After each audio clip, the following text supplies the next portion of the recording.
사도행전 오늘부터 어쩌면 다음 주까지 아니면 세 번에 걸쳐서 하려고 하는데, 세 번에 하려고 하는 것은 좀 자세히 하려고 해요. 사도행전은 뭐 그냥 간단하게 하면 뭐 1~20분만 해도 할 수 있는데, 그 내용을 좀 자세히 볼 필요가 있겠다 싶습니다. 왜냐하면 사도행전이 신약 성경에 있는 서신서들의 모든 배경이 됩니다. 그래서 서신서들의 배경이 되어 있기 때문에 그 배경이 되는 사도행전을 좀 자세히 봐서 어떤 배경 속에서 그 서신서들이 쓰였는가를 염두에 두고 서신서를 읽으면 그게 이제 배경이니까, 역사적 배경이니까 훨씬 그 서신서를 이해할 때 도움이 됩니다. 왜냐하면 서신서마다 조금씩 이렇게 관점이 다른 것 같이 느껴질 때가 있어요. 특히 바울 서신이 변화가 있습니다. 율법과 믿음에 대한 관계에 있어서 그렇고, 행함, 믿음과 구원과 행함에 있어서 전자에서는 바울이 좀 더 믿음만을 강조한 것 같아요. 어떤 행함에 대해서는 상당히 이렇게 터부시한 것 같이 그런 느낌이 있는데, 후자로 갈수록 그리스도인들이 어떤 행함에 대해서 또 강조하는 모습들이 있습니다. 그게 약간 변화의 모습들이 있거든요. 그래서 약 한 25년 정도, 그 사도 바울이 사역한 게 25년, 뭐 많게 보면 30년까지 보는데, 그런 정도 사이에 사도 바울이 역사적 상황 때문에도 좀 다른, 그러니까 어디 대상이 누구냐, 어떤 상황에서 누구에게 썼느냐에 따라서 강조점이 좀 다르기도 하고, 또 실제로 사도 바울이 조금 더 성숙해질 수도 있는 거죠. 30여 년 지나면서 인식이나 상황이 조금 더 달라질 수 있는 부분이 있습니다. 그래서 서신서에 이어서 공부하다 보면 그런 부분들이 좀 보이는데, 사도행전의 역사적 배경들을 보면서 그런 부분들이 좀 이렇게 힌트들이 있습니다. 그래서 사도행전을 조금 자세히 보려고 하고요. 사도행전 1장 1절을 한번 보시죠. 1장 1절에 보면 이 데오빌로여 이렇게 되어 있죠. 내가 먼저 쓴 글에는 이렇게 되어 있습니다. 먼저 쓴 글이 뭘까요? 누가복음이죠. 그렇습니다. 우리가 누가복음을 공부했었죠. 누가복음 1장에 보면 데오빌로 각하에게 이렇게 시작되죠. 여기도 데오빌로요, 테오스필로스라고 말씀드렸습니다. 하나님을 사랑하는 자, 뭐 이런 의미이고요. 그러면서 이제 여기서 그렇게 얘기해요. 내가 먼저 쓴 글에는 무릇 예수께서 행하시며 가르치기를 시작하신부터 그가 택하신 사도들에게 성령으로 명하시고 승천하신 날까지를 기록하였다. 누가복음이 감람산에서 승천하는 장면까지 기록이 되어 있잖아요. 그리고 이제 그 이후에 어떻게 복음이 확산됐고 어떻게 진행됐는지를 이제 내가 또 설명하겠습니다 라고 이야기하고 시작하는 책이 사도행전입니다. 그래서 마치 속편 같죠. 속편. 프락세이스 아포스톨론이라고 하는 게 이제 이 히브리 헬라어로 이 책의 제목인데, 사도행전이라고 하는 말이 이게 사도들의 행한 것을 기록한 것 이렇게 되어 있는데, 전 이러니까 조금 그렇죠. 그래서 그냥 사도행적이라고 하면 사도들의 행적이다 이렇게 되어 있어요. 그런데 이게 또 정확히 보면요, 사도들의 행적이라 이렇게 사도의 행적이라 했는데 무슨 사도 12사도 얘기가 다 있는 게 아니에요. 기껏 이제 앞에 베드로 얘기 있고요. 1장에서 10장까지는 베드로 얘기입니다. 베드로를 중심으로 한 얘기. 그리고 11장부터는 바울 얘기. 사도 바울의 얘기입니다. 나머지 사도들에 대해서는 거의 언급이 없어요. 그냥 1장에 마가 다락방에 모여서 기도했다 할 때 이름 한번 언급되는 정도? 그런 정도예요. 그리고 1장에서 10장 정도의 베드로를 중심으로 얘기할 때도 뭐 스데반이라든가 빌립이라든가 사도가 아닌 다른 임명된 일꾼들 혹은 뭐 집사들이라고도 표현할 수도 있겠는데, 그분들의 어떤 사역에 대한 이야기입니다. 그래서 이렇게 놓고 보면 사도들의 행적이다, 행전이다 이렇게 얘기하는 게 약간 무색해요. 그냥 어떤 사도들의 행적이라기보다는 복음의 확산, 복음의 확산에 대한 기록, 그런 정도로 이야기하는 게 훨씬 맞지 않나. 어쨌든 뭐 베드로도 사도고 바울도 사도니까 그래서 그런 정도 내용들이 기록이 되어 있습니다. 이 사도행전을 읽다 보면요, 1장 8절을 중심으로 해서 거의 이렇게 구성되어 있는데, 여러분들 1장 8절 다 외우죠? 한번 같이 한번 외워볼까요? 오직 성령이 너희에게 임하시면 곧 너희가 권능을 받고 예루살렘과 온 유대와 사마리아와 땅끝까지 이르러 내 증인이 되리라 하신다. 자, 여기 보세요. 그러니까 성령이 임하시면 예루살렘과 온 유대와 사마리아와 그리고 땅끝까지 이렇게 복음이 확산될 것이다. 물론 이제 여기에 전제 조건이 성령이 임하시면 이렇게 그렇죠. 성령이 임하시면. 그리고 1장 6절에 보면 요한은 물로 세례를 베풀었으나 너희는 몇 날이 못되어 성령으로 세례를 받을 것이다 라고 예수님이 말씀하신 겁니다. 몇 날이 못되어 성령 세례를 받을 것이다 라고 얘기하는 게 성령이 임하시면 이걸 얘기하는 거죠. 그 2장부터 이제 성령이 임하시는 게 나오죠. 성령이 임하시면. 자, 1장 8절의 이 내용이 8장 1절 보세요. 되게 잘 들으셔야 됩니다. 제가 지금 사도행전에 지금 구성 뼈대를 잠깐 먼저 설명을 드리려고 해요. 8장 1절 보세요. 8장 2절. 8장 2절. 거기 한번 읽어보겠습니다. 그날에 예루살렘에 있는 교회에 큰 박해가 있어 사도 외에는 다 유대와 사마리아 모든 땅으로 흩어지니라. 지금 꼭 마치 1장 8절을 뒤집어 놓은 것 같죠. 8장 2절. 그날에 예루살렘에 큰 박해가 있어. 그 앞부분은 스데반이 돌로 쳐 죽임을 당하는 장면이에요. 그 7장에 6장부터 해서 7장은 그리고 스데반이 무슨 설교하고 연설하고 이런 장면인데 사울이 그의 죽임당함을 마땅히 여기더라. 이러면서 그날에 예루살렘에 큰 핍박이 나서 사도 외에는 다 유대와 사마리아와 땅끝까지 흩어지니라. 흩어지죠. 자, 그 다음 11장을 보겠습니다. 11장.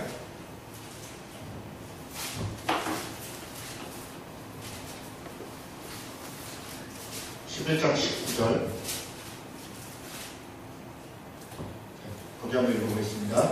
그때에 스데반의 일로 일어난 환란으로 말미암아 흩어진 자들이 베니게와 구브로와 안디옥까지 이르러 유대인에게만 말씀을 전하는데, 자 보세요. 스데반의 일로, 그러니까 아까 그 7장으로부터 지금 연결되어 왔죠. 그러니까 중간에 있는 8장, 9장, 10장은 이렇게 추가되어 있는 거죠. 지금 이렇게 그 보충적 설명이에요. 어떤 설명이냐면 거기에 뭐 그 빌립이 복음 전하는 얘기, 빌립이 사마리아에다 복음을 전합니다. 그래서 빌립이 사마리아로 복음 전하는 얘기도 있고, 그 다음에 그 사울이 선택되는 9장에 오면 이제 사울이 다메섹으로 또 예수 믿는 사람들 잡으러 가다가 다메섹에서 예수님을 만나서 이런 장면이 있고, 또 10장에 가면 베드로가 고넬료에게 복음을 전하는 이방인에게 그 의미가 있는 겁니다. 베드로가 당시에 예루살렘의 사도들의 일단 수장인데, 물론 야고보라고 하는 그 공의의 수장도 있지만 베드로가 상징적인 인물인데, 베드로를 통해서 이방인에게 복음이 전해질 수 있다라고 하는 것을 보여주고, 그리고 사도 바울이 바로 바톤을 받아서 이방인에게 복음을 전하는. 그러니까 이게 이렇게 그냥 이렇게 그룹된 게 아니라 의도적으로 그렇게 배치가 되어 있는 겁니다. 의도적으로. 그러니까 베드로를 통해서 예루살렘 교회에 이방인에게 복음 전해줄 수 있다라고 하는 부분이 인정이 된 후에 그 다음에 사도 바울이 이제 부름을 받고 본격적인 이방인 사역을 시작을 하는 거죠. 그렇게 이어지고 있는. 그래서 다시 11장 19절에 받아서 스데반의 일로 일어난 환란으로 말미암아 흩어진 자들이 베니게는 페니키아입니다. 그렇게 기록을 해놓으세요. 이게 글들이 구브로는 키프로스, 키프로스 혹은 뭐 사이프러스죠. 중간에 있는 이런 게 이제 현대어로 해놓으면 좋은데, 그죠? 안디오코스. 이래 이르러 유대인에게 말씀을 전했는데, 근데 어떻게 되냐면 20절에 보니까 그 중에 이 구브로와 구레네는 키레네인데, 지금은 트리폴리라고 해요. 트리폴리. 현재 지명 트리폴리. 구레네 몇 사람이 안디옥에 이르러 헬라인에게도 복음을 전했고, 그들이 믿게 되었고, 그래서 안디옥 교회가 처음 세워진 거예요. 이방인 교회가. 안디오코스라고 하는 안디옥 교회가 세워지라. 그러니까 지금 아까 1장 8절의 이야기가 8장 2절에서 잠깐 이야기가 됐고, 그리고 이제 실제화 되는 게 11장 19절에, 또 혹은 8장에, 아까 이제 우리 8장 9장에 빌립, 나중에 이제 보게 될 텐데요. 빌립이 사마리아에게 복음 전하는 이런 이야기들이 먼저 선행이 되고, 그렇게 진행이 됐죠. 그리고 나서 또 13장 1절을 보세요. 13장 1절. 안디옥 교회에 선지자들과 교사들이 있으니 곧 바나바와 니게르라 하는 시몬과 구레네 사람 무기오와 군봉왕 헤롯의 젖동생 마나엘과 및 사울이라 주를 섬겨 금식할 때에 성령이 이르시되 내가 불러 시키는 일을 위하여 바나바와 사울을 따로 세우라. 이에 금식하며 기도하고 두 사람에게 안수하여 보내니라. 이제부터 뭐가 시작되냐면 1차 전도여행이 시작됩니다. 그러니까 1장 8절이 8장 1절, 11장 19절, 그리고 13장 1절부터 시작되는 전도여행으로 이렇게 이 말씀이 이루어지는 그 복음이 확산되는 그 과정을 소개한 책이 사도행전이다. 네, 이렇게 그 구조가 그렇게 되어 있습니다. 그래서 그런 확산의 이야기들이고요. 자, 그리고 또 하나. 자, 여기 보십시오. 이건 우리가 이제 많이 봤었죠. 자, 이렇게 되어 있어요. 자, 이게 뭐냐면, 갈릴리죠. 요단강이고, 여기가 안디옥이에요, 여기가 수리아 안디옥. 안디옥이 사도행전에 2번 나옵니다. 그런데, 잘 보셔야 돼요. 여기 비두니아. 비시디아인가요? 네. 비시디아 안디옥이 여기 있어요. 안디옥이 2군데예요. 여기가 다소라는 데예요, 다소. 그러니까 여기가 지금 뭐냐면 소아시아입니다, 소아시아. 에베소라든가, 우리 성경은 드로아라고 되는데, 우리는 트로이죠, 트로이. 에베소, 소아시아 7교회가 이렇게 있고, 이쪽에 바보 이렇게 되어 있는데, 바보는 파포스를 바보라고 발음을 바보같이 했죠. 여기에 이제 뭐가 있냐면, 북으로, 이게 이제 키프로스, 그리고 영어로는 사이프러스, 키프로스, 크레데서. 그리고 이렇게 있는 거죠. 여기는 바나바의 고향이고, 여기는 사울의 고향입니다. 다소는 사울의 고향이고, 자, 예루살렘은 여기 있죠. 그러니까 이 예수님이 이제 승천하신 때가 얘기 한 30년 정도로 보면, 물론 4년 이쪽도 볼 수 있는데 30년 정도로 보면 바울과 예수님은 약 5살 정도 차이가 나는 거 봐요. 5살 정도 차이가 나고 한 35년 정도, AD 한 35년 정도부터 이렇게 40년, 10년 정도, 그러니까 40여 년 정도부터 아마 사역을 시작했을 거라고 그러는데, 이 예수님 소천하시고 난 다음에는 한 30년, 35년은 여기 예루살렘 주변. 그런데 조금 있다가 이 빌립이나 이렇게 부른다 한다면 사마리아까지. 사마리아 지역이죠. 사마리아하고 온 유대와 사마리아 지역까지. 그 다음에 바울이 안디옥서부터 이제 1차 전도에 들어가고 그럴 때가 40에서 50년 사이인데, 여기까지. 요렇게. 1차 전도의 범위가 여기입니다. 소아시아. 그리고 2차 전도의 범위가 여기까지. 이게 로마입니다. 여기가 마게도니아고, 여기 고린도라든가 이렇게 아테네 이렇게 있고요. 여기가 2차 전도 여행이 여기까지. 이렇게 예루살렘에서 사마리아에서 소아시아로 그리고 마게도니아로. 3차 전도 여행은 2차 전도 여행은 이렇게 들어간 거고요. 3차 전도 여행은 이렇게 아래쪽으로 해서 에베소로 이렇게 간 겁니다. 그러니까 범위는 비슷해요. 그랬다가 3차 전도에 끝난 다음에 배 타고서 여기 예루살렘 돌아왔다가 잡혀가지고 가이사랴, 여기 쪽이 가이사랴인데, 가이사랴에서 배로 로마로 가죠. 로마로. 그래서 로마까지. 이게 사도행전이 이렇게 해서 확산되는 거예요. 예루살렘에서 사마리아로, 소아시아로, 마게도냐로, 그리고 로마로. 이게 1장부터 쭉 확산되고 있는 그런 그림입니다. 그래서 이게 그렇게 확산되는구나. 제가 자세히 보면서 1차 전도회 같은 데 지명을, 지도를 같이 보면서 이렇게 한번 찍어보려고 해요. 그러면 그게 거기구나, 이렇게 보시면 좋을 것 같아요. 그러면 사도행전이 이렇게 기록되어 있다는 걸 생각해 두시고요. 자, 다시 강의 한번 들어와 보시면, 사도행전은 전환의 책이다. 어떤 전환의 책이냐면, 물론 이게 이제 우리가 삼위일체 하나님을 생각하면 구약은 하나님만 있고 신약은 예수님만 있고 그 다음 성령님만 있고 이렇지는 않습니다. 구약에도 삼위일체 하나님이시고 신약에도 삼위일체 하나님이고 지금도 삼위일체 하나님이 역사하시죠. 그러나 이제 중심적 사역이 있죠. 중심적으로 나타나는. 그렇게 보면 일단 예수님의 시대에서 사도들의 시대로, 그렇죠? 예수님을 승천하신 거니까 사도들이 그 사역을 이어받아서 나아가는 시대로, 또 예수님의 시대에서 성령의 중심 시대로, 지금은 성령의 중심 시대로 볼 수 있죠. 그리고 유대인에게만 복음이 전해져 유대인들의 사역에서 이방인들의 사역으로. 여러분 이거를 정말 잘 이해해야 돼요. 제가 이걸 여러분한테 여러 번 말씀드렸는데 최근에 이제 어떤 집회들이 많아졌냐면 그 제목 자체가 We is Israel, We is Israel, We love Israel. 우리는 이스라엘을 사랑합니다. 그래서 이스라엘 회복을 위한 무슨 집회. 그러면 뭐 그 사람들이 근데 거기서 얘기하는 이스라엘 회복은 그러니까 우리가 생각하는 대로 복음의 회복을 생각하는 게 아니에요. 이스라엘 국가적 민족적 회복을. 그거를 여러분 이제 제가 조금 어려운 거를 하나. 이걸 이제 대체 신학이라고 하는데 신학에서는 그게 무슨 얘기냐면 구약의 이스라엘이라는 국가를 신학에서는 새 이스라엘로 대체됐다는 거예요. 새 이스라엘로. 새 이스라엘은 누구냐? 베드로전서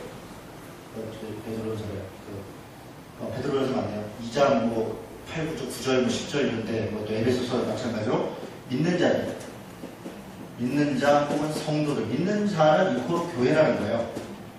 교회. 이스라엘은 신약 시대에는 교회로 대체됐다. 그래서 우리가 이스라엘을 이루고 새 이스라엘 이루고 하는 것은 우리는 다 믿는 자를. 여기는 이제 사실 이방인만 있는 건 아니에요. 이스라엘인도 있죠. 이스라엘인도. 이 사람들도 그러니까 지금 민족적으로 유대인들도 배제가 되는 게 아니에요. 그 중에 믿는 자들도 다 같이 이스라엘인 거죠. 그런데 이것을 대체 신학을 부정하고 소위 이제 이거를 연속 뭐라 그러나 제가 용어를 잊어버렸네.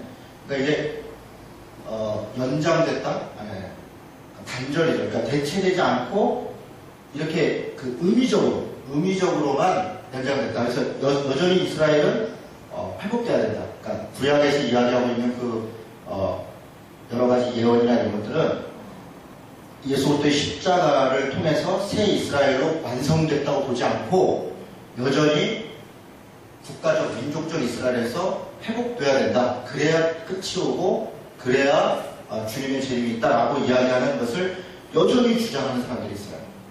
이스라엘을 회복해야 돼. 그래서 그걸 소위 이스라엘을 딴 뜻으로 보는 거예요. 이스라엘.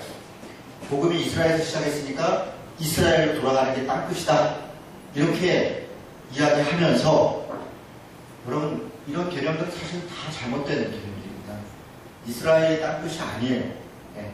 이스라엘이 시작부터 이스라엘 지금 전 세계 어디 복음이 안 가 있는 데가 있어요. 어디가. 이스라엘에도 다 예수 믿는 사람 지금도 있습니다. 도대체 이스라엘 민족 중에 몇 프로가 믿어야 딴 뜻이 완성되는 거예요. 그러니까 그런 것 자체가 아무 의미 없는 건데 여전히 지금 그 민족 쪽에서 이게 다 세대주의적 종말론자들의 사고방식입니다. 백투더 예루살렘, 예루살렘 회복. 그러니까 이런 것을 통해서 좀 너무 많이 사람들이 현혹되고 있어요.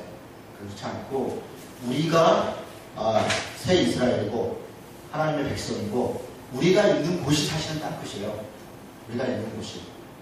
그래서 우리는 우리가 있는 곳에서 최선을 다하고 또 복음을 우리가 전할 수 있는 대로 최선을 다해서 전하고 그렇게 하는 것이죠. 그래서 그런 지점들은 다시 한번 생각을 하시고요. 그래서 유대인에서 이방인들로 확산되어 가는 그 시점이 사도행전이 전환의 철이다. 이렇게 했습니다. 사도행전의 내용, 사도 바울의 회심과 소명, 이건 굉장히 중요하죠. 사도행전 9장의 어떤 전환점이죠. 전환점. 사도행전 9장에 나오는 사도 바울이 예수님을 만날 때 중요한 질문 두 가지를 해요. 당신이 누구십니까?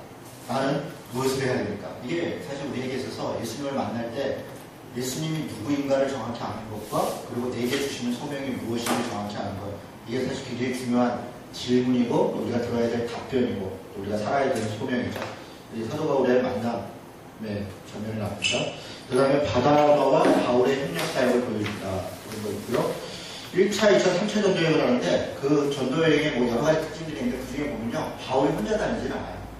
동역자들이 있고 바울의 그 모든 사역은 함께 해간 사역입니다. 안디옥 교회 후원을 통해서 동역자들과 함께 이루어져 가면서 때로는 그 나중에 이제 자세히 보면 아실 텐데 그냥 무작정 가는 게 아니라 굉장히 계획적으로 갑니다. 먼저 한 팀을 보내고 준비를 하고 바울에 가서 말씀을 전하고 떠나면 남은 사람들이 또 교회를 세우는 작업을 또 뒤에 있는 사람들이 또 합니다. 그래서 협력 사역들을 해가요. 그래서 이 바울 혼자 그냥 무슨 보따리 들고 대나리 고침 들고 그냥 돌아다니면서 만나는 사람마다 전도하면서 그랬더니 성령의 역사에서 그냥 놓고 막 왔는데 자기들끼리 막 교회가 되고 그런 게 아닙니다. 다 이 교회가 교회를 개척하는, 교회가 교회를 개척할 때 아주 전략적으로 필요한 사람들을 보내고 또 그 필요한 사람들이 그 일을 협력해서 진행하는 그런 사역들입니다. 그래서 그런 모습들을 우리가 보게 될 겁니다. 그리고 바울 서신이 그 중간중간에 기록되는 시점들이 있어요. 제가 그 지점들을 설명을 드릴 겁니다. 그래서 그런 것의 배경들을 볼 수가 있습니다. 자, 구조를 보겠습니다. 두 번째 페이지에 사도행전은 전체 28장으로 되어 있죠. 28장으로 되어 있고 크게 세 부분으로 일부러 나눠놨습니다. 뭐냐면 앞부분에는 첫 번째 부분은 온 유대와 갈릴리와 사마리아까지 복음이 전해지는 그런 장면이 9장까지예요. 그리고 베니게와 구브로와 안디옥, 아까 우리가 읽었었죠? 그렇게 복음이 전해지는 게 12장까지입니다. 그리고 나서 13장부터 본격적으로 바울이 전도여행을 시작하면서 안디옥에서 시작해서 로마까지 1차, 2차, 3차, 소아시아, 마게도니아 넘어서 로마까지 그렇게 확산되는, 이것은 1장 8절이 이루어지는 과정을 보여주고 있는 겁니다. 그래서 제가 아까 이렇게 설명을 드렸었습니다. 자, 1장 2장은 예수님의 승천과 성령의 임재하심이 있고요. 성령이 너에게 임하시면 하니까 그 장면이 시행되는 것이고요. 또 3장에서 6장 7절까지는 예루살렘에서 선교가 이루어지는, 누구를 중심으로 했겠습니까? 베드로죠. 네, 베드로를 중심으로 해서 선교가 이루어지는 일들이 있습니다. 그리고 나서 스데반과 빌립의 사역, 사울의 회심, 여기는 사마리아로 복음이 전해집니다. 빌립이 사마리아에게 복음을 전하고, 빌립이 사마리아에게 복음을 전했는데 빌립만 그렇게 하는 게 아니라 나중에 예루살렘 교회에서 베드로와 요한을, 야고보를 파송해요. 요한을 파송해요. 그래서 가서 또 그 확증하는 과정들이 있습니다. 그런 장면을 보셔야 될 거고요. 그 다음에 9장에서 11장 베드로의 사역. 베드로의 사역의 내용은 뭐냐? 이방에도 복음을 전할 수 있다는 걸 알게 하는 거예요, 베드로에게. 그래서 대표적인 게 고넬료를 전도하는, 그 가족을 전도하는 그런 과정이 나오죠. 9장에 제일 중요한 것도 사울의 핵심이 있었고요. 그 다음에 11장에는 안디옥 교회를 설립하는 최초의 이방인 교회이고 최초로 그리스도인이라고 하는 명칭이 붙여집니다. 사람들이 그들을 그리스도인이라고 불렀더라 이렇게 했던 그 교회가 안디옥 교회죠. 그리고 헤롯의 박해와 죽음이 있고요. 자, 바울의 1차, 2차, 3차 전도여행이 기록되어 있습니다. 거기 뭐 각각의 장절들이 있는데 나중에 보면서 이렇게 끊어가겠습니다. 바울의 1차 전도여행은 소아시아 지역을 중심이었고, 그리고 15장은 갔다 와서 예루살렘에다 보고를 합니다. 왜냐하면 그 1차 전도여행 때 복음을 전하고 다니면 그 유대인 그리스도인들이 와서 자꾸 율법 문제를 제기하고 할례 문제를 제기하고 그러니까 이걸 도대체 어떻게 해야 되냐. 그러니까 바울이 그걸 무시한 게 아니라 다시 예루살렘으로 와서 예루살렘 공의회에 보고를 해서 예루살렘 공의회에 어떤 결정을 얻습니다. 그래서 그 할례 필요하지 않다. 다시 음식이라든가 윤리적인 부분을 오히려 그건 지켜야 된다. 윤리적인 부분은 지켜야 된다. 그러나 율법적인 부분들은 꼭 중요하지 않다. 이런 결정을 받죠. 네, 그렇게 해서 전개되는 게 예루살렘 공의회가 있고, 그리고 2차 전도여행 마게도니아 중심으로 있고, 3차 전도여행도 마게도니아 중심인데 약간 에베소를 중심으로 해서 대체도체한 이야기들이 전개됩니다. 그리고 바울이 예루살렘으로 돌아오죠.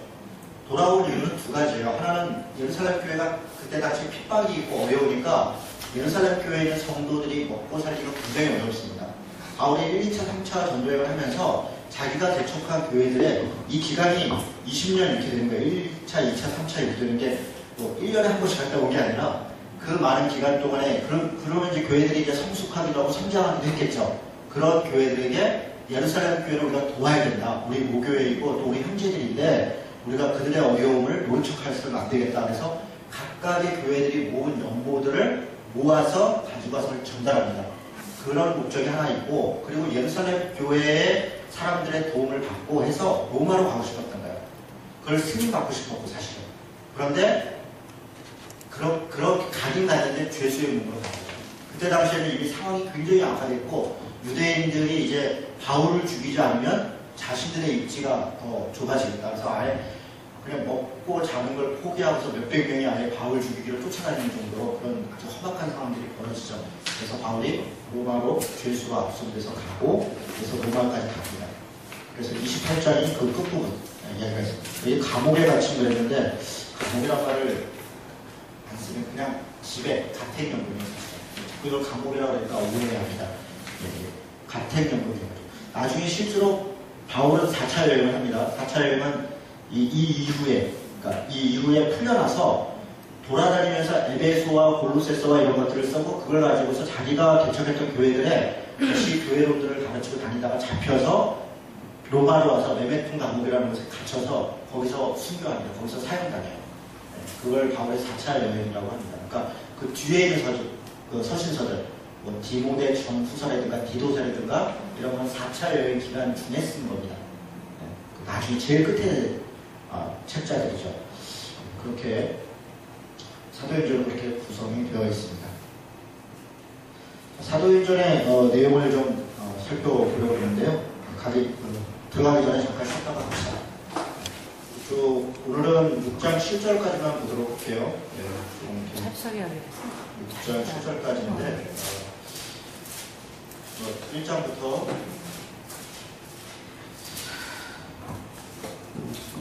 말씀드린 것처럼 데오빌로라고 하는 수신자가 있고요. 그러니까 이방인에게 또 지식인에게 하는 거기 때문에 좀 차근차근 이렇게 설명하는 부분이 있죠. 그래서 읽어보면 이렇게 순서적으로 잘 설명이 되어 있고요. 1장 3절에 보니까 그가 고난받으신 후에 예수님이 고난받으신 후에 또한 그들에게 확실한 많은 증거로 친히 살아계심을 나타내사 이제 이건 부활했다는 거죠.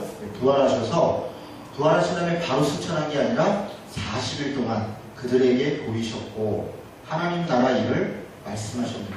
그러니까 부활하신 후에 40일 동안이나 함께 생활을 했다는 거죠. 어디서 했냐면 갈릴리에서 했습니다. 이게 대단히 중요한 의미가 있습니다. 예루살렘에 있지 않고 갈릴리에 있었다는 거예요. 갈릴리는 당시에 변방이고 그리고 시골이고 뭐 전혀 선한 것이 있지 않다는 생각하는 그런 수리아 그 지역에 속해 있는 그러니까 유대적으로도 인정되지 않은 그런 지역에서 예수님께서 그냥 있었다는 거죠. 그러니까 중심부를 뭐 이렇게 권력과 뭘 지향한 게 아니라 예수님이 진실한 제자성들을 지향을 했죠. 그리고 고린도전서 15장 6절에 보면 500여 형제에게 일시에 보시다. 그러니까 뭐냐면 이 예수님이 승천하실 때 감난산에 승천할 때 한 500여 명 가량이 모여 있었다는 겁니다. 그러니까 12제자만 있었던 게 아니라 그런 흔적이 고린도전서 15장 6절에 있지요. 사도와 함께 모이사 그들에게 분부하여 이르시되 예루살렘을 떠나지 말아라. 내게서 들은 바 아버지에게 약속하신 것을 기다려라. 뭘 기다리라는 겁니까? 성령을 기다리는 거죠. 성령이 오실 것이다. 그리고 6절에 그들이 모였을 때 근데 그들은 관심이 어디에 있냐면 예수께 여쭤봐 이르되 주께서 이스라엘 나라를 회복하시니 이때니까. 그러니까 이게 좀 아이러니해요. 40일 동안이나 하나님 나라 일을 이야기했고 그전에도 바리새인들이 하나님의 나라가 어디에 있습니까? 라고 얘기할 때 뭐 여기저기 있는 게 아니라 너희들 가운데 있다. 이미 임했다. 그렇게 이야기하시고 사실 이스라엘 나라 자체의 회복에 예수님은 관심이 없어요. 그거 자체가 목적도 아니며 이스라엘이 로마로부터 뭐 이렇게 해방되고 그런 것 자체가 목적이 아닌데 여전히 여기에 모여있는 사람들은 이스라엘 나라의 회복에 관심이 있는 거예요. 그런데 예수님이 뭐라고 그러냐면 때와 시기는 아버지께서 자기 권한에 두셨으니 너희가 알 바가 아니다. 이 말은 이스라엘 나라를 그렇게 회복했다. 여러분 이거를 지금 그렇게 해석하는 사람들이 있는 거예요. 이스라엘 나라 회복을 물었다. 때와 시기는 알 수 없다. 예수님 재림할 때 이스라엘 나라가 회복한다. 이렇게 해석하는 사람들이 있다는 거예요.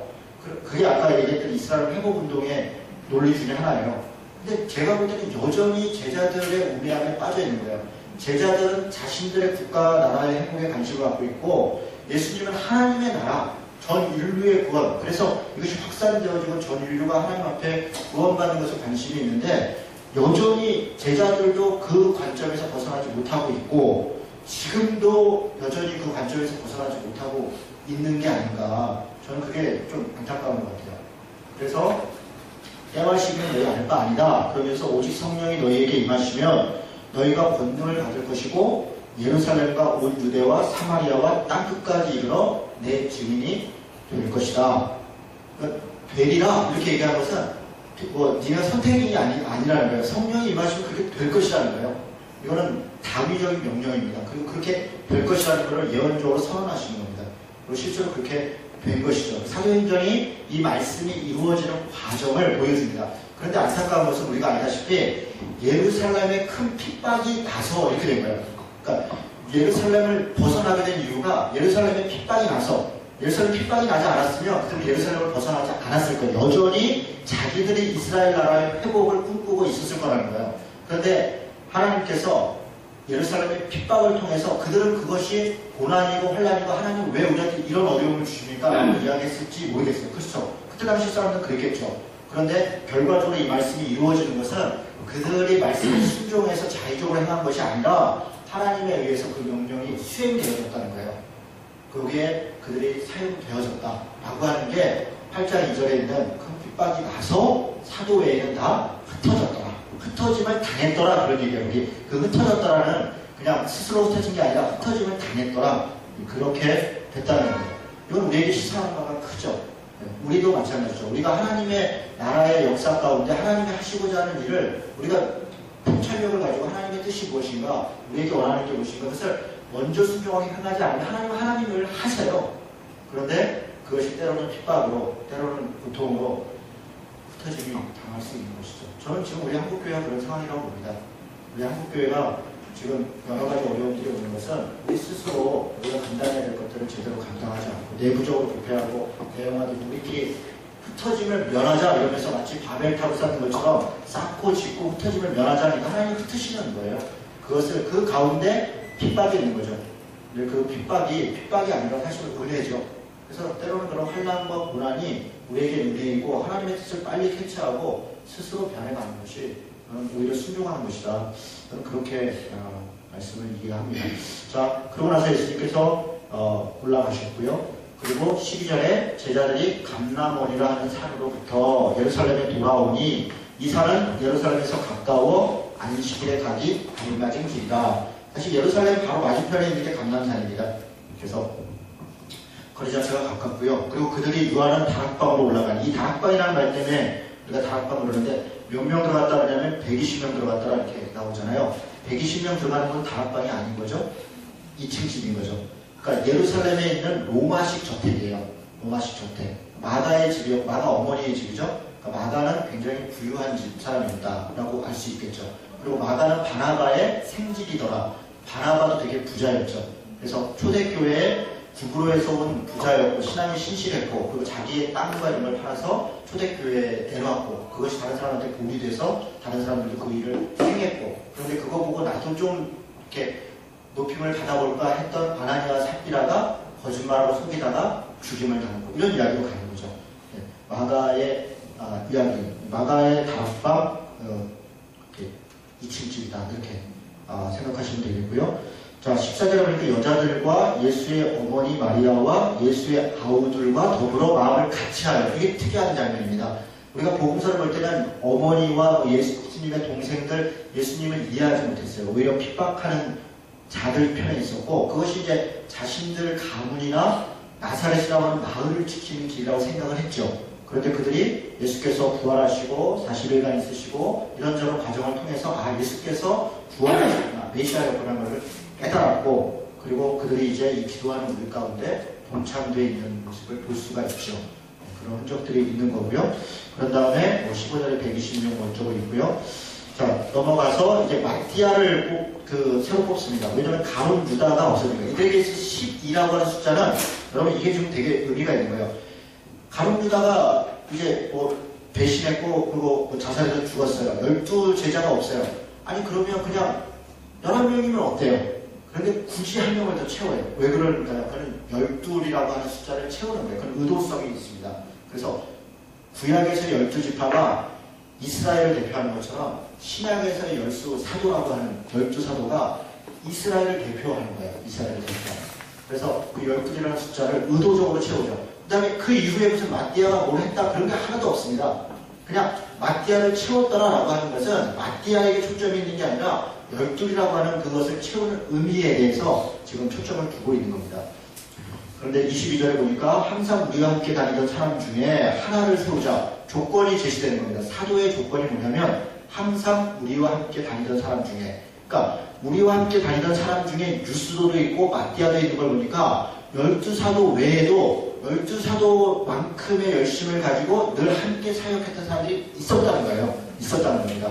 그래서 그런 사람 중에 더불어 예수께서 부활하심을 증언할 사람, 이 두 가지인 거죠. 우리와 함께 다니던 사람, 부활을 증언하는 사람. 결국은 이 사도라는 말이 보내심을 받은 자라는 말인데 사도의 역할은 부활을 증언하는 것이다. 예수 그리스도를 증언하는 것이다. 그런 사람이 되어야 하리라. 유스도하고 마띠아를 제비 뽑으니, 제비 뽑았다는 건 몇 군데 나오는데요. 제비 뽑았으니까 우리가 제비 뽑아야 된다. 뭐 그래도 되고 안 그래도 됩니다. 그러니까 제비 뽑는 게 성경이 나왔으니까 우리는 이제 거수하지 말고 제비 뽑자. 그래야 되는 건 아닙니다. 이거 이 당시에는 문화예요, 문화. 우리가 사람들이 거수를 뽑든 제비를 뽑든 하나님께서 그 선택한 것에 대해서 개입하셨다는 믿음을 가지고 그것을 순종하려고 하는 자세가 있다면 어느 방식은 꼭 반드시 뭐 어떻게 해야 된다고 생각하지는 않습니다.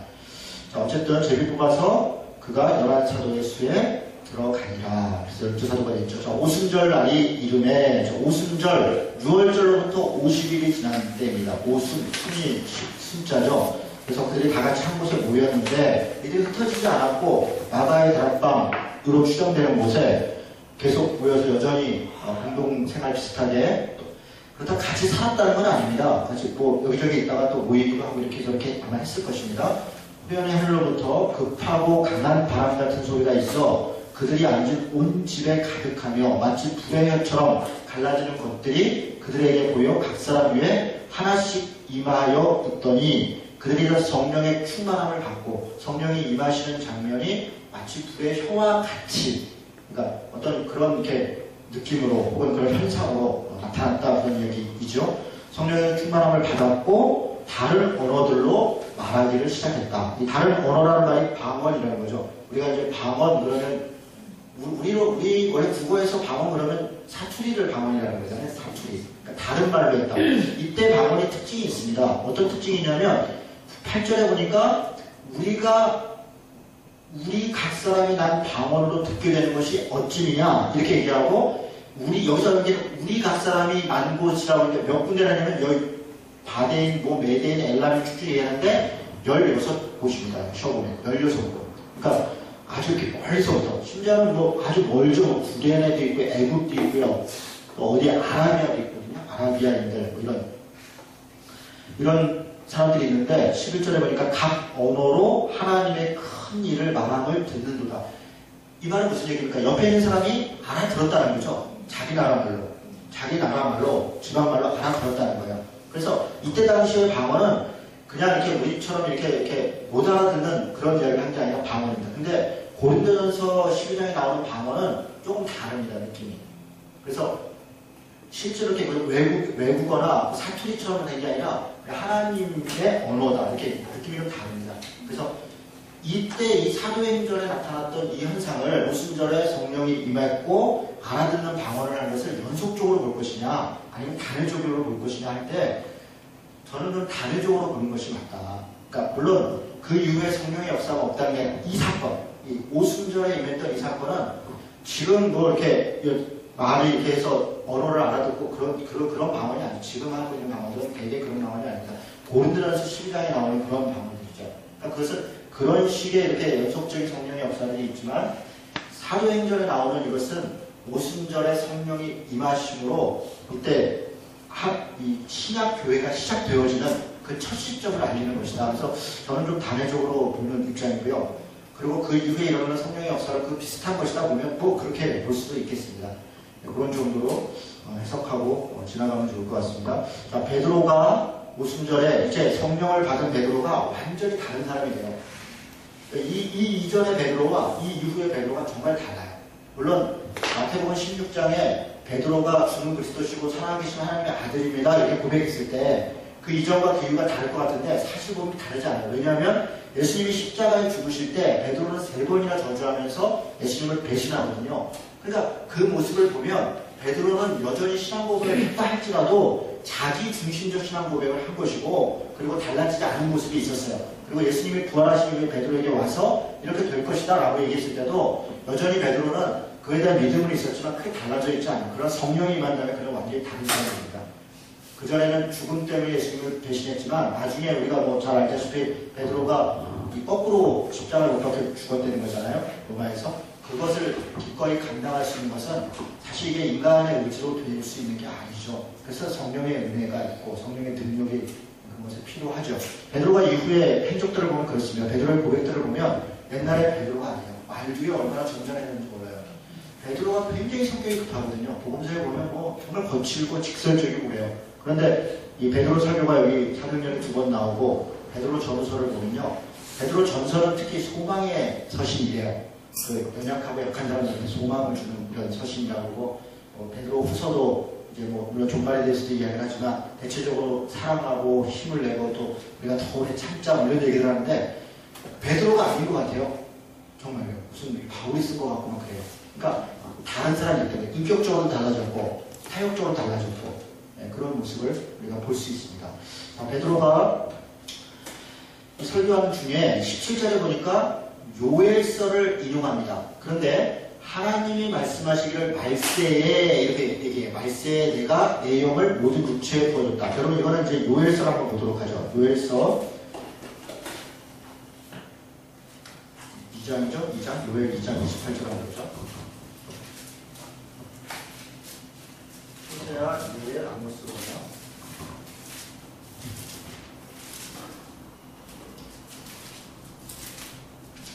2장 28절을 보시죠. 28절은 구약성경 1272쪽에 있네요. 거기는 뭐라고 되어 있냐면, 그 후에 내가 내용을 만민에게 부어주리니 내가 자녀들이 장례를 말할 것이며.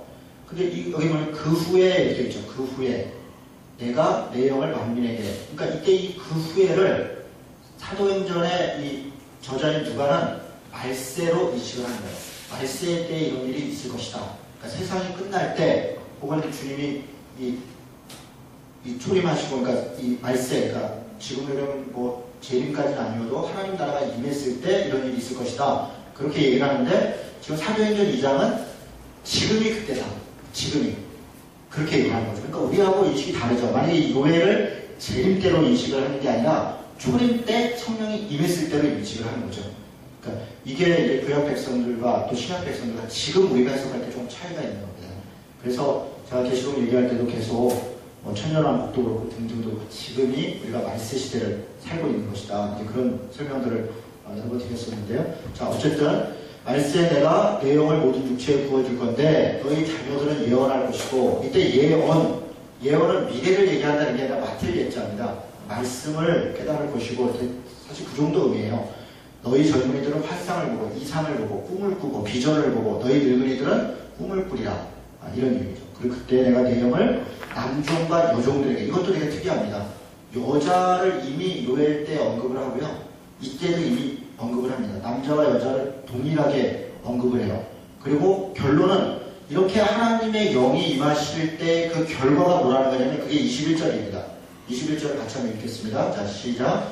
누구든지 주의 이름을 부르는 자는 구원을 받으리라. 사실 요엘서도 그렇고 여기도 그렇고요, 성령이 임했다. 그래서 무슨 환상과 기적과 여기서 이 얘기를 하는 게 아니라, 그래서 결과는 복음이 전해진다는 겁니다.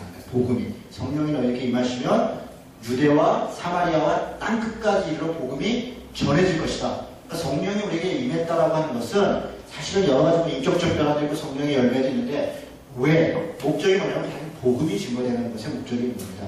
그래서 사실 우리 모든 그리스도인들에게 주어진 1차적 사명이죠. 우리의 삶을 통해서, 우리의 말을 통해서 우리가 해야 되는 1차적 사명은 하나님의 복음을 전하는 것이죠. 넘어가겠습니다. 그 다음에 37절에 뭐 이런저런 이제 예수님에 대해서 그들이 핍박했고 뭐 죽였고 이런 얘기를 쭉 합니다. 그리고 31절에 그들이 이 말을 듣고 마음에 찔려 베드로와 다른 사도들에게 물어 이르되, 형제들아 우리가 어찌할꼬 하거늘. 여러분 이게 참 좋은 말이죠. 우리가 어찌할꼬. 저는 이제 설교자로서 성경 강의하는 사람으로서도 마찬가지인데 설교를 들어도 그만 성경을 공부해도 그만 이게 제일 무서운 거예요 사실. 정말 아무런 감동도 없고 그냥 교회 가서 기대도 없고 그냥 주일날 그냥 가는 거예요. 뭐 늘 가는 거니까 아무런 기대도 없고 말씀을 들어도 뭐 찔림도 없고 뭐 무슨 기대도 없고 근데 그거는 정말 안타까운 일이죠. 안타까운 일이죠. 말씀을 들을 때 나한테 하는 말 같다. 내가 신경질하는 목사님 나한테만 저렇게 뭐라 그 사람은 은혜 받는 사람. 그런 사람이 은혜 받는 늘 들어도 그냥 그렇고 어찌않고 여기서부터 출발하는 겁니다. 그래야 우리 삶이 거룩해져요. 달라집니다. 변화가 있습니다. 신앙생활 10년, 20년, 30년 하면 사실은요 이렇게 설교 제목 보고 성경 구절 보면 서론 별로 결론이 다 나와요. 이미 그냥 들어주는 거죠. 근데 설교자는 그걸 뒤집어 엎는 겁니다. 당연히 그럴 것이다 라고 진행되는 걸 뒤집어 엎어서 다시 도전할 수 있는 거예요. 다시 도전. 그게 설교자의 씨름이죠. 똑같은 얘기를 계속 하려고 하지 말고 그것을 다시 그 안에 우리가 마치 놓치고 있었던 새로 또 캐서 다시 도전하고 설교자는 그런 노력을 하고 듣는 사람은 들으면서 또 새로운 깨달음들을 얻는 것들을 추구하는 것이죠. 그게 은혜죠. 우리가 어찌할고 저는 이런 반응이 있어야 된다고 생각하고요. 베드로가 이릅니다. 우리 38절 같이 한번 읽어볼까요? 자, 시작. 베드로가 이르되 너희가 회개하여 각각 예수 그리스도의 이름으로 세례를 받고 죄사함을 받으라. 그리하면 성령의 선물을 받으리니. 지금 이 장면 잘 보세요. 세 가지를 요구하는 거예요. 우리가 어찌할고 회개하라, 세례를 받아라, 성령을 선물을 받는다. 그런데 이 세 가지가요 한 구절에 있는 것은 이게 물론 점차적인 것처럼 보이는데 사실 이게 거의 동시적입니다. 세례 받을 때 성령이 임합니다. 세례를 이때 이 세례는 지금 그 의미가 아닙니다. 믿을 때 예수를 믿는다. 세례를 받고 죄사 자기 믿음을 고백할 때 우리가 예수 그리스도 안에서 중생, 거듭남 이런 것이 논리적으로는 회개 다음이 그 다음에 믿음이고 믿음 다음이 성령이고 그 다음에 뭐 이렇게 얘기할 수 있지만 거의 동시적입니다. 동시적이에요. 그래서 우리가 성령 받고 나중에 성령은 따로 받고 예수 믿고 그 다음에 성령 따로 받고 그런 게 아닙니다. 이 사도행전상에서 이방인들에게 복음을 전할 때 나중에 사도들이 와서 다시 말씀을 가르치고 안수함에 성령이 임하도록 할 때는요 그거는 당시 시대에 아주 굉장히 제한적입니다. 그 이방인들을 확증하는 과정이에요. 이방인들에게도 복음을 전하는 걸 확증하기 위해서 예루살렘에서 보낸 사도들이 다시 그들을 안수할 때 성령이 임하는 걸 보고 이들의 현상은 우리가 예수님을 믿었을 때 성령이 임했을 때 똑같은 현상이 있구나. 그래서 그들을 인정하게 하는 그래서 사마리아에서도 그랬고요. 그런 장면들을 예외적으로 허용하는 거예요. 사도행전의 얘기들은. 지금은 예수 믿을 때 성령이 당연히 임해요. 왜냐하면 예수를 믿는다는 게 성령과 다른 분이 아닌데 우리가 예수는 예수대로 믿고 성령은 성령대로 한다면 이건 삼위일체 하나님을 부정하는 것이고 예수께서 나 대신 보혜사 성령을 보냈다라고 하는 것을 부정하는 게 됩니다. 자, 다음에 기회가 되면 성령론만 교리를 이 시간에 이제 신학이 다 끝나면 교리로 들어갈 생각이에요. 하나님부터 이제 이 시간에 이제 교리 공부를 한번 하나씩 쭉쭉 할 생각인데요. 성령론에 대해서 이렇게 차근차근하게 한번 공부해 보면 좀 이해할 수가 있습니다. 어쨌든 이런 장면들을 좀 생각해 주시고요. 자, 그런 다음에 성령이 임한 공동체의 어떤 모습이 이 42절부터 나오는데 이 장면이 참 아름답죠. 그들이 사도의 가르침을 받아 서로 교제하고 떡을 떼고 오로지 기도하기를 힘쓰니라. 그러니까 사도의 가르침을 받고 서로 교제하고 떡을 떼고 기도하기를 힘쓰는데 사람마다 두려워하는데 사도들로 말미암아 기사와 표적이 많이 나타났고 믿는 사람이 다 함께 있어 모든 물건을 서로 통용하고 또 재산과 소유를 팔아 각 사람의 필요를 따라 나눠주고 날마다 마음을 같이하여서 성전에 모이기도 힘쓰고 집에서 떡을 떼기도 힘쓰고 그렇게 기쁨과 순전한 마음으로 음식을 먹고 하나님을 찬미하고 또 온 백성에게 친송을 받으니 이것도 좋죠. 온 백성에게 친송을 받으니 구원받는 사람들이 날마다 더하게 합니다. 결국 복음을 전하는 것은 물론 말로도 전해야 되지만 우리가 사람하고 우리 안에 인격적인 교제를 하는 것이 다른 사람들에게 볼 때 참 참 좋다, 다르다. 거기서 날마다 변함이 있는 거죠. 저는 그건 참 중요한 것 같아요. 안디옥 교회도 그렇게 평가가 받은 것이고요. 다르다, 로마인하고 다르고 당시에 있던 헬라인들하고 다르고 그 다르다는 것은 사실 도덕적인 겁니다. 다 윤리적인 거예요. 거기에 무슨 영적 기적이 일어나니까 나도 좀 가보자 이런 개념이 아닙니다. 안디옥 교회도 그렇고 여기도 그렇고 다 그 사랑하고 서로 교제하고 서로 이렇게 나누고 하는 그런 모습이죠. 그런 모습으로 인해서 날마다 더 하게 하시느니라 이렇게 됐습니다. 자, 제 9시에 기도 시간에 갔는데 성전에 사람이 앉아 있고요. 그러니까 이 장면도 좀 성전에 가 있다. 이 점점 성전이 없어져요. 나중에 이제 보면요, 사경이 점점 가면서 두 가지가 이제 점점 이렇게 희석되는데 성전에 가지를 못합니다.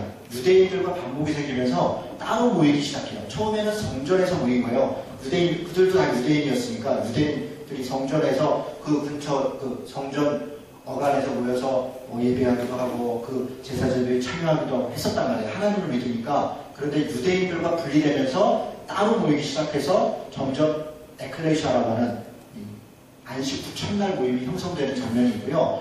또 두 번째는 갈수록 기적이 사라집니다. 사도행전을 가만히 보세요. 갈수록 기적이 사라져요. 초창기에는 기적이 굉장히 많습니다. 심지어는 사도 바울이 자기가 잡혀가서 고난을 당하는데 기적을 행하지 못해요. 왜 그럽니까? 복음이 처음에 전해지는 과정에는 기적이 막 일어나는데 교회가 형성되고 자리가 잡혀가면서는 그게 필요가 없었습니다.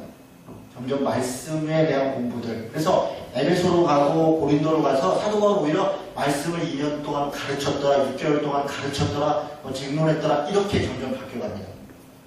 지금도 선교 현장에 처음 복음이 전해지는 곳은 지금도 기적과 이상들이 많이 있습니다.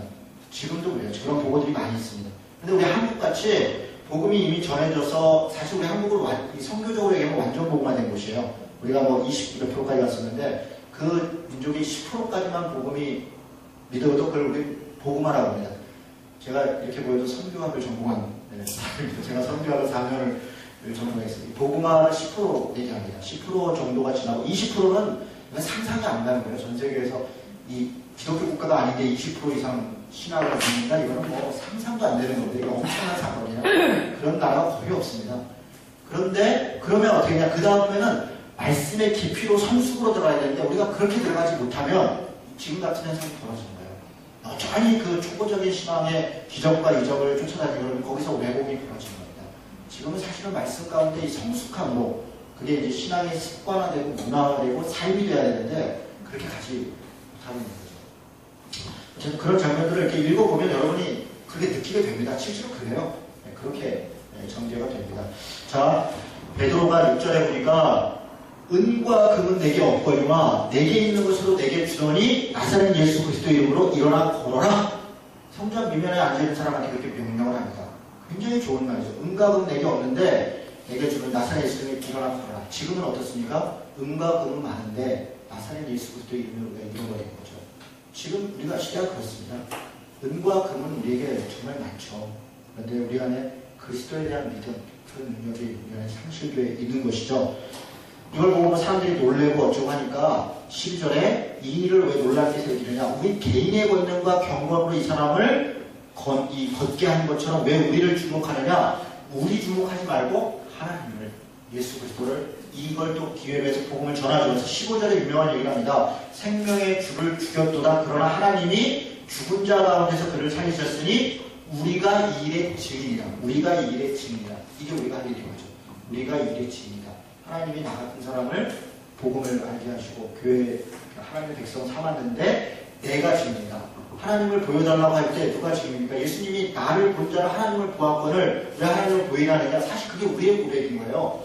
다른 사람이 하나님을 보이는데 나를 보면 하나님이 살아계신 걸 너도 알 수 있을 거다. 내가 원래 그런 놈이 아니잖아. 내가 하나님이고 네가 보다시피 내가 그러면 그래 너 보니까 하나님 살아계신 것 같다. 그게 증인이에요. 그게 우리에게 요구되는 삶입니다. 그게 증인. 말로는 이거 천하를 다 우리는 그런 평가를 받는 거잖아요. 우리의 믿음과 우리의 말과 우리의 행함이 있죠. 그래서 참 이게 부담스러운 거 아니죠. 하지만 뭐 제가 제일 부담스럽죠. 어쩌다 목사가 돼서 걱정스럽죠. 이런 거죠.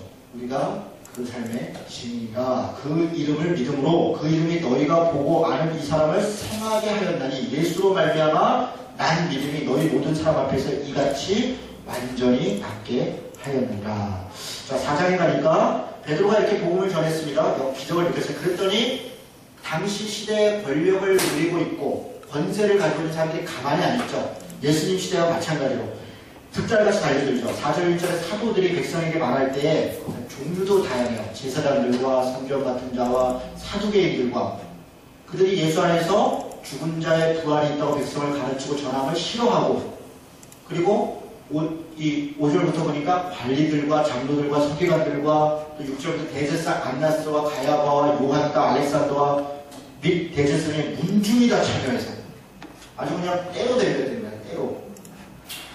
그렇습니다. 복음이 전해지는 것에 이런 핍박이 있고 반대가 있죠. 이런 일이 있는 거죠.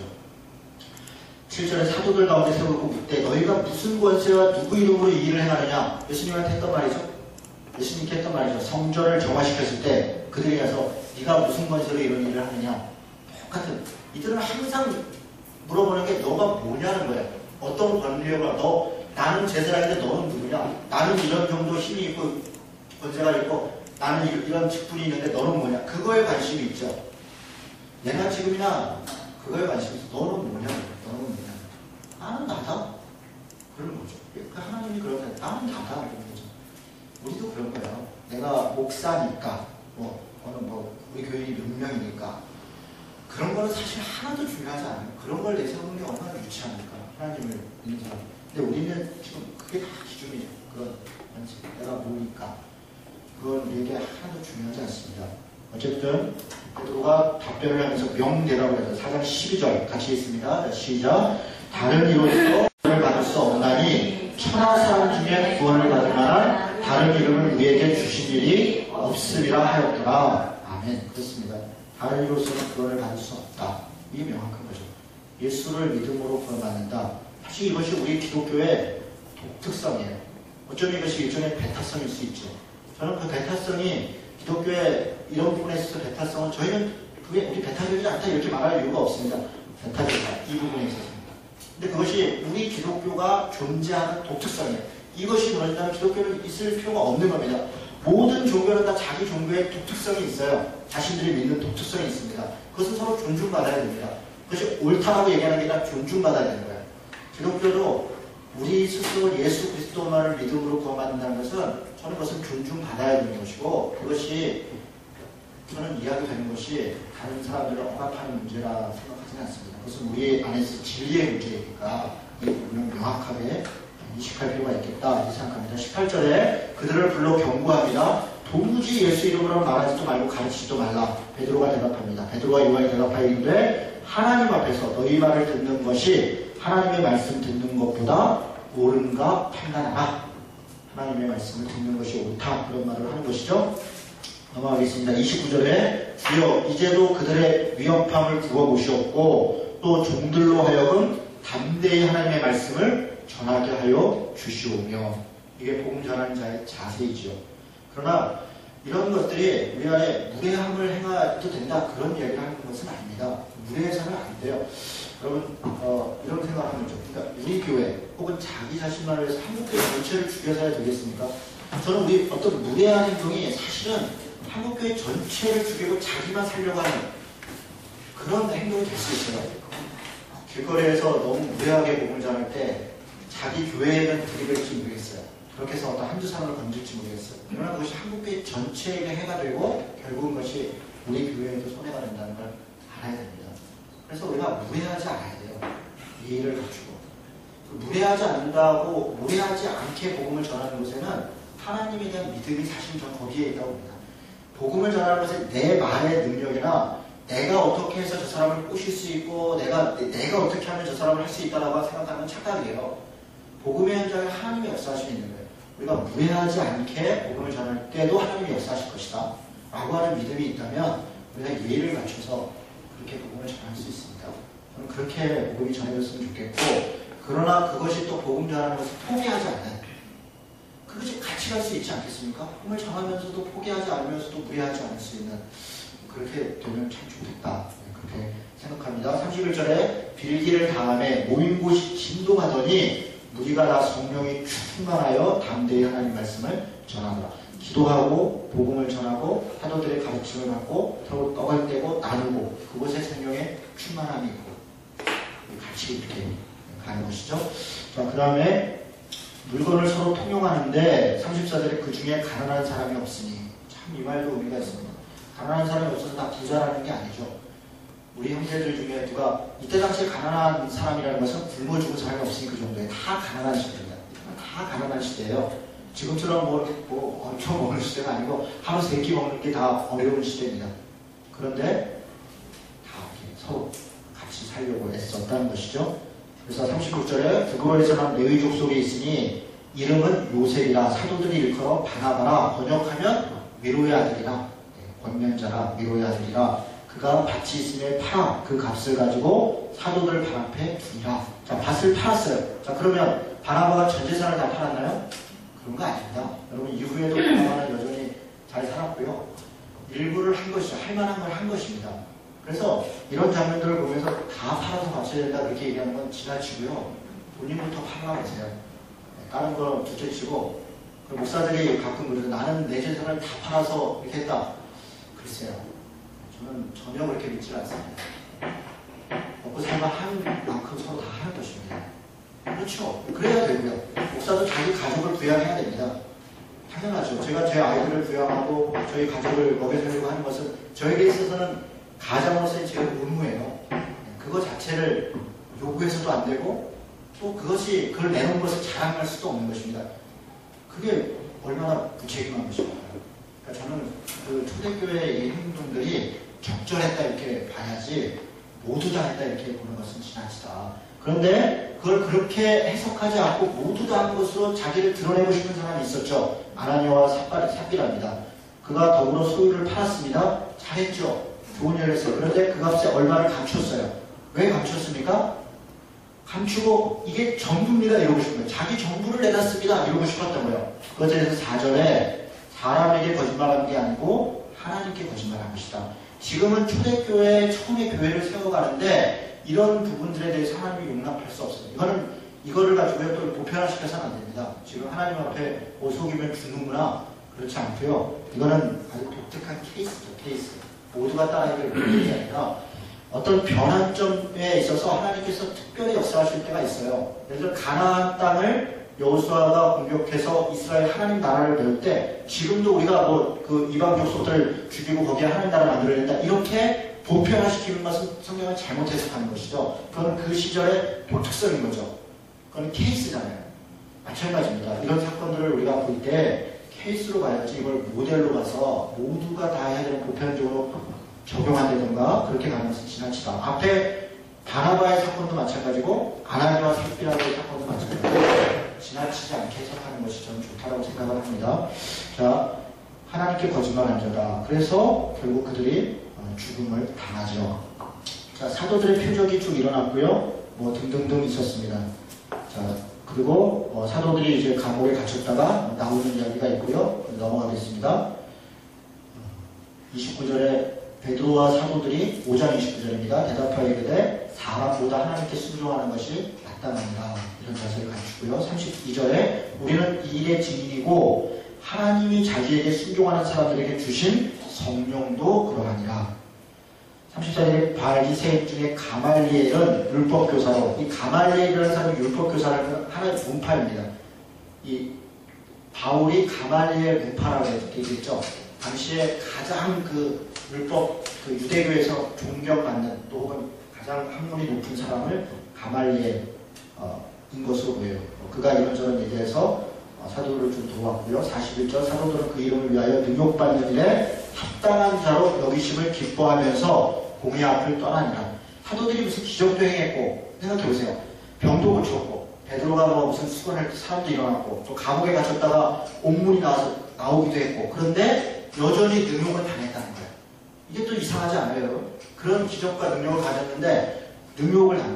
그러니까 그 기적과 이적이 그냥 자기처럼 슈퍼맨처럼 무슨 한 게 아니라 하나님의 복음이 자기한테 필요할 때 나타났고 그들은 그 조롱과 때로는 핍박과 이런 것들은 사도들이 기꺼이 감당했다는 것입니다.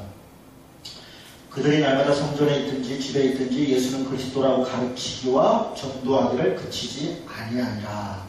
예, 마지막으로 이제 우리 일곱 집사 선택하는 얘기를 하고 거기까지만 하겠습니다. 그때 제자가 더 많아졌는데 헬라파 유대인들이 자기 과부들이 매일의 구제에 빠짐으로 히브리파 사람을 원망하니. 자, 여기 보십시오. 지금 예루살렘 교회에 두 종류의 사람들이 있었던 거예요. 한쪽은 헬라파, 한쪽은 유대파, 히브리파. 그러니까 민족적으로 헬라인들, 헬라파가 있고 히브리파. 이 사람들이 헬라인이 아니라, 제가 말했잖아요. 헬라인이 아니라 헬라적, 그러니까 히브리인들인데 히브리파라고 헬라적 문화에 젖어 있는 사람들이에요. 헬라적 문화에. 히브리적 문화에 젖어 있는 사람들입니다. 아직 이방인들에게 복음이 전해져 있는 게 아니고. 그런데 이들 안에는 서로의 인식의 차이가 있었어요. 서로 이게 문화적 차이가 있는 겁니다. 그런데 헬라파 혹은 히브리파 얘기하는 이 정도로 서로의 간격이 있습니다. 그런데 그들이 다 신앙 안에서 한 신앙이 됐어요. 그런데 이들이 볼 때 이 사도들이 다 히브리파 사람들이니까 사도들이 히브리파 사람들입니다. 물론 마태라든가 아마 그 사람들은 헬라파였을 가능성이 있는데 어떻게 따지면 헬라적 사고를 갖고 있죠. 그렇기는 대체적으로 히브리파니까 자기들의 과부를 구제하는 데 있어서 어려운 사람을 구제하는 데 조금 소홀함을 받는다 이렇게 평가를 받은 거죠. 사람들이 뭐 여기저기 흩어져 있고 그 가정교회식으로 있고 돌보는데 한계가 있는 거예요. 사도들은 말씀을 가르치고 뭐 기도하고 이런 일을 하는데 그래서 그 일을 전담할 사람들을 세우자. 그런데 이제 조건이 있습니다. 3절에 보니까 형제들의 너희 가운데 성령이 일단 충만하고 지혜가 충만하고 그러니까 성령이 충만한 것과 지혜가 충만한 걸 구분했어요. 그러니까 성령 충만하고 다 지혜로운 건 아니고 지혜가 있다고 다 성령 충만한 건 아닌 것 같아요. 성령도 충만하고 지혜도 있고 그리고 칭찬받는 사람 그런 사람이죠. 그런 사람 일곱을 택하라. 우리가 이 일을 그들에게 맡길 거다. 우리는 오로지 기도하는 일과 말씀 사역에 힘쓰니라. 근데 여러분 이때 이 기도하는 일과 말씀 사역 이 사역이라는 말이 이게 디아코니아인데요. 그러니까 이 봉사라는 말이 디아코니아예요. 그러니까 이들은 기도하고 말씀하는 것도 봉사로 이해를 했고 그리고 구제하는 것도 봉사로 이해를 했어요. 그 말은 무슨 얘기냐면 기도하고 말씀을 하는 것은 더 귀중한 일이고 돕는 일은 덜 중요한 일이고 그렇게 인식하지 않았다는 거예요. 둘이 다 똑같이 봉사하는 일인데 역할이 다르다 이렇게 인식을 했다는 거예요. 여러분 이걸 잘 이해하셔야 됩니다. 똑같이 중요한 일이라는 거예요. 말씀하고 기도하는 일과 봉사하고 구제하는 일이 똑같이 디아코니아예요. 딱 같은 단어로 씁니다. 그래서 같은 일로 인식을 했어요. 그리고 온 무리가 이 말을 기뻐했고 믿음과 성령이 충만한 사람을 세웠는데 스데반, 빌립, 부로고로, 니가노루, 디몬, 바메나, 유대교에 입교했던 안디옥 사람 니골라 7사람인데 이 사람들이 다 헬라파적 이름이에요. 이름이 헬라적 이름입니다. 그래서 대체적으로는 헬라파 사람들이 이 차별을 받았다고 보니까 일하는 사람들은 의도적으로 헬라파적 사람들이 더 많이 선출되도록 도운 것 같아요. 히브리파 사람들도. 그러니까 이게 균형에 맞추게 된 거죠. 저는 이 장면을 보면 참 훌륭하다. 이게 덕이 있는 거죠. 이 목적이 있는 거죠. 히브리파 사람들이 결집을 해서 우리 히브리파 사람들 두세 사람 집어넣자 이렇게 하지 않는 것 같아요. 그리고 더 잘 도울 수 있도록 할 것으로 보이고 헬라파 사람들 안에서도 좋은 신앙인들이 많이 있었던 것으로 보이고 그런 정도. 내가 교회를 할 때 이런 건 참 참고할 만합니다. 그래서 어떤 부분이 부족한 부분이 있으면 그런 쪽에 이렇게 더 이렇게 세워줄 수 있도록 돕고 그렇게 하는 거죠.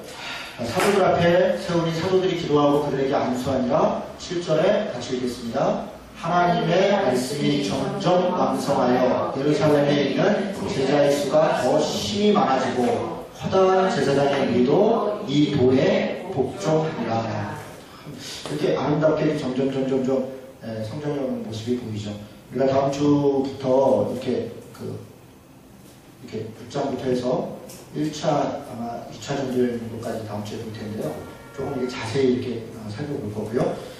한 가지만 더 말씀드리고 마치면 이 7사람들이 집사로 우리가 얘기하는데 여기 이렇게 보시면 알겠지만 집사라는 단어는 하나도 없어요. 그렇죠? 그냥 일꾼 이렇게 일해서 이게 다 디아콘 이렇게 얘기를 합니다. 그러니까 이때는 집사라는 용어가 없을 때입니다. 집사라는 말은 나중에 바울이 제도교회를 만들면서 그러면서 형성된 장로나 감독이나 이렇게 형성되면서 형성된 것으로 보는 게 맞을 겁니다.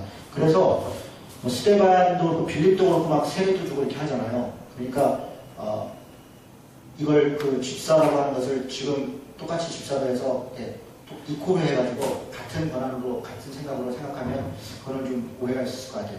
거의 사도들 7명은 사도들하고 거의 비슷한 정도의 실력과 또 그런 역할들을 했고, 당시에는 사도든 이렇게 일꾼들이든 누구라도 세례를 주는 거를 사도만 준다 이렇게 생각하지 않은 거예요. 다 누구라도. 사실 지금도 마찬가지입니다. 지금도 선교주에서 목사가 없는데 목사 올 때까지 세례도 안 주고 그럴 이유가 없습니다. 하나님의 이름으로 세례를 주는 거죠. 목사가 꼭 줘야 된다. 그거는 제도적인 일입니다. 제도적인 일. 세례도 그렇고, 그러니까 원칙적으로 그렇습니다. 원칙적으로는 누구나 줄 수 있다. 믿는 사람들은. 그런데 제도적으로 뭐 지금 목사가 있는데 또 굳이 내가 줄 필요는 없다. 이렇게 되면 그럼 목사가 또 우리 교회의 전통에 따라 하면 되는 거죠. 그런데 선교제까지 갔는데 목사가 없는데 그냥 뭐 세례를 주고 싶은데 목사 올 때까지 기다린다고 꼭 그럴 필요는 없겠다. 네, 그런 부분에서 저는 조금 유연성을 가질 수 있다. 네, 그렇게 생각을 합니다. 예, 이런 정도 이야기를 하죠.